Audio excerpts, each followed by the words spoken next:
Free trade is supposed to mean simply no tariffs on either imported or exported goods between countries. A tariff is another word for a tax. By using the word free, the corporate elite makes free trade seem good. After all, anything that's free is good, right? While Americans buy over 45% of China's exports, China buys less than 3% of our exports. The corporate fascists pushing globalization call this free trade. But is this fair trade? Let's take a closer look at the implications of this term, free trade, and see how high U.S. corporate taxes, European VAT tax rebates, and World Trade Organization rules conspire to make trade between the U.S. and the rest of the world anything but free. The European Union is gaming the system against the United States. For example, when we had corporate tax rates which are relatively equal, that would be a fair trade situation. Europe has cut its tax rates, average tax rates, corporations down to 24%. Ours are 40%. That gives them an advantage. How do they make up the money? They impose value-added tax on American imports of 15% coming into Europe and rebate the tax to European corporations exporting to the United States. This has the effect of a Smoot-Hawley tariff against the United States of America. And it is the reason why we run annual massive trade deficits with Europe. But that's not even the worst damage the corporate fascists' so-called free trade has caused. In 1993, a massive free trade bill was ushered through Congress. This trade bill was known as NAFTA, short for North American Free Trade Agreement. What happens when you set up a free trade zone, as Hamilton set up in the United States, with the 13 states all becoming one common market, what happens is that a central government has to rise above it to enforce the laws and regulations. Hamilton set that up, and what rose out of that was the mighty American government. When the Europeans had the European Union, they made it initially a common market, a free trade zone. Gradually, this enormous government rose up of the European Union that now sits in Brussels, which is becoming a continental-wide government, and the states are losing their sovereignty and independence. If you have a global economy, then you're going to need some kind of political organization to manage and control it and enforce its rules. The beginnings of the world government already exist in the World Trade Organization, the UN, the IMF, the World Bank, the new International Environmental Authority, Kyoto.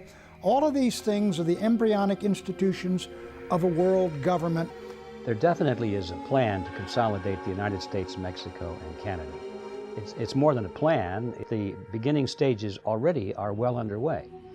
Whether that's a good thing or a bad thing depends on the type of government that will be created. If we had the type of constitutional republic that we were given by our forefathers, if that were in place today, and if that were the concept of the kind of a government that we were going to use in the merger of Canada and Mexico with the United States, I think it would have a lot to be said for it. I would probably be in favor of it. But that is not what's happening today. What is happening today is the merger of these three countries into a collectivist super-regional government.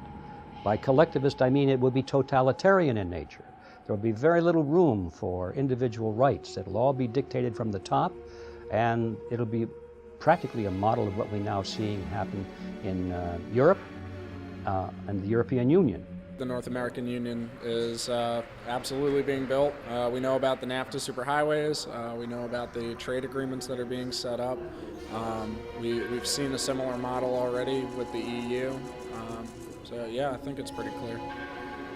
15 years later, to the joy of cultural Marxists on the extreme left and corporate fascists on the extreme right, the results of NAFTA are in. Heroin, marijuana, and illegal immigrants are pouring in over the U.S.-Mexican border. More than 1 million jobs, once performed in the U.S., are now performed by Mexican workers at maquiladora plants. Among the major entities that championed NAFTA were the Council on Foreign Relations, the U.S. Chamber of Commerce, the Wall Street Journal, the Washington Post, the Heritage Foundation, the Brookings Institute, the New Republic, and the National Review. Among those who joined in opposing NAFTA were the following: Ross Perot, Pat Buchanan, Ralph Nader, the AFL-CIO, and the American people. Nevertheless, NAFTA passed. Did Congress care what the American people wanted? Obviously not. Behind this are basically an international elites, many of whom would like to get control of the wealth and the power of the United States and transfer the decision-making authority for that to transnational governments and global governments, and taking that power and authority away from the American people. You have people in the United States who are anxious to merge this country with Mexico and Canada in sort of a North American Union, and then merge that with the European Union. And above that, who runs that? Just as the elites in Brussels and in Strasbourg are running the European Union, so you would have a global elite running the world economy, and the United States would simply be part of this enormously productive North American province of the global economy and of the world government. There are groups, many of them I think, that are seeking to establish a new world order, a world government based on the model of collectivism. You can imagine who these people would be. The ones who control others benefit from a totalitarian system. In other words, politicians like collectivism, because collectivism puts ever-increasing power into their hands.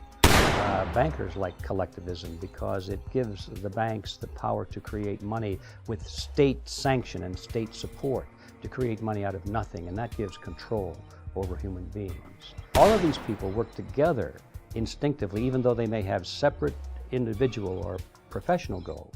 They do work together and support each other toward this ultimate aim of a new world order, is how they like to describe it, which is a totalitarian system based on the model of collectivism. Indeed, free trade is not free at all. It's the serial killer of the American economy and the Trojan horse of world government. It's the primrose path to the loss of economic independence and national sovereignty the founders warned us about. Free trade is a bright, shining lie made possible by Marxists of the Frankfurt School and fascists of greedy multinationals. By failing to follow the Constitution, Americans have allowed multinational corporations to further their fascist agenda of globalization.